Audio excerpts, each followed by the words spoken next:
നമസ്കാരം. പ്രധാന വാർത്തകൾ.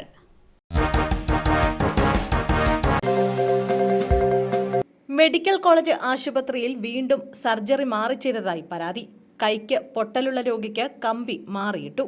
മെഡിക്കൽ കോളേജ് ആശുപത്രിയിൽ വീണ്ടും സർജറി മാറി ചെയ്തതായി പരാതി. കോഴിക്കോട് കോതിപ്പാലം സ്വദേശി അജിത്തിനാണ് സർജറി മാറി ചെയ്തത്. ബൈക്ക് അപകടത്തെ തുടർന്ന് അജിത്തിന്റെ കൈ പൊട്ടിയിരുന്നു. എല്ല് പൊട്ടിയതിനെ തുടർന്ന് കമ്പിയിട്ടതാണ് മാറിപ്പോയത്.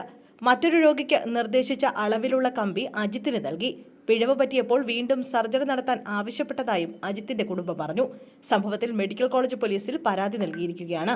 ഇതിനിടെ കോഴിക്കോട് മെഡിക്കൽ കോളേജ് മാതൃശിശു സംരക്ഷണ കേന്ദ്രത്തിന് കൈവിരലിന് പകരം നാവിന് ശസ്ത്രക്രിയ നടത്തിയ സംഭവത്തിൽ വിദഗ്ധ സംഘം അന്വേഷണം തുടങ്ങി.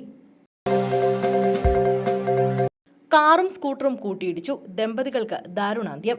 ബന്തടുക്ക സ്വദേശി രാധാകൃഷ്ണൻ, ഭാര്യ ചിത്രകല എന്നിവരാണ് മരിച്ചത്. ഇന്ന് രാവിലെയാണ് സംഭവം. കയറ്റം കയറുന്നതിനിടെ എതിരെ വരികയായിരുന്ന കാർ സ്കൂട്ടറിൽ ഇടിക്കുകയായിരുന്നു. കാസർഗോഡ് ഭാഗത്തു നിന്നാണ് കാർ വന്നത്. കാറിന്റെ അമിത വേഗമാണ് അപകട കാരണമെന്നാണ് നാട്ടുകാർ പറയുന്നത്. കേരള വ്യാപാര വ്യവസായി ഏകോപന സമിതി ബന്തടുക്ക യൂണിറ്റ് പ്രസിഡന്റ് കൂടിയാണ് രാധാകൃഷ്ണൻ. ഇരുവരുടെയും മൃതദേഹം കാസർഗോഡ് ജനറൽ ആശുപത്രിയിലേക്ക് മാറ്റി. തിരുവനന്തപുരം മംഗലാപുരത്ത് പാചകവാതക ലോറി മറിഞ്ഞു. ഇന്ന് രാവിലെയാണ് സംഭവം. കൊച്ചിയിൽ നിന്ന് തിരുനെൽവേലിയിലേക്ക് പോകുന്ന പാചകവാതക ലോറിയാണ് മറിഞ്ഞത്. വാതക ചോർച്ചയില്ല. ഇന്ന് പുലർച്ചെ ലോറി മറിഞ്ഞെങ്കിലും 7:30 ഫയർഫോഴ്സ് എത്തിയത്. ഫയർഫോഴ്സ് എത്തി സ്ഥിതിഗതികൾ നിയന്ത്രണത്തിലാക്കി. ഭീകരാക്രമണം. മുൻ BJP സർപഞ്ചിനെ ഭീകരർ വെടിവെച്ചു കൊന്നു. നാളെ തെരഞ്ഞെടുപ്പ് നടക്കാനിരിക്കെ ജമ്മുകാശ്മീരിൽ മുൻ സർപഞ്ചിനെ ഭീകരർ വെടിവെച്ചു കൊന്നു. ഷോപ്പിയാൻ ജില്ലയിലെ ഹുർപുരയിൽ ഇന്നലെയാണ് സംഭവം. മുൻ BJP സർപഞ്ച് ഐജാസ് അഹമ്മദ് ഷെയ്ഖാണ് ഭീകരരുടെ വെടിയേറ്റ് കൊല്ലപ്പെട്ടത്. അനന്ത്നാഗിൽ രാജസ്ഥാൻ സ്വദേശികളായ ദമ്പതികൾക്കും വെടിയേറ്റ് പരിക്കേറ്റിട്ടുണ്ട്.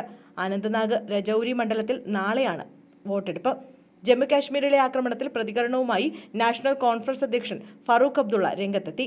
ജമ്മുകാശ്മീരിൽ ഇപ്പോഴും ഭീകരവാദമുണ്ടെന്ന് വ്യക്തമെന്ന് ഫറൂഖ് അബ്ദുള്ള പ്രതികരിച്ചു. കൊല്ലപ്പെട്ടത് ഏത് പാർട്ടിക്കാരനാണെങ്കിലും അപലപനീയമാണെന്നും ആരാണ് ആക്രമണത്തിന് പിന്നിലെന്നത് അന്വേഷിക്കണമെന്നും അദ്ദേഹം ആവശ്യപ്പെട്ടു. കനത്ത മഴ. സെമിത്തേരിയുടെ ചുറ്റുമതിൽ തകർന്നു. കല്ലറ പൊളിഞ്ഞ് മൃതദേഹം പെട്ടിയോടെ പുറത്ത്. പത്തനംതിട്ടയിൽ കനത്ത മഴയെ തുടർന്ന് പള്ളി സെമിത്തേരിയുടെ ചുറ്റുമതിൽ തകർന്നു. മൃതദേഹം പെട്ടിയോടെ പുറത്തു വന്നു. പത്തനംതിട്ട പുറമറ്റം കൗങ്ങുംപ്രയാർ മാർത്തോമ പള്ളി സെമിത്തേരിയുടെ മതിലാണ് തകർന്നത്.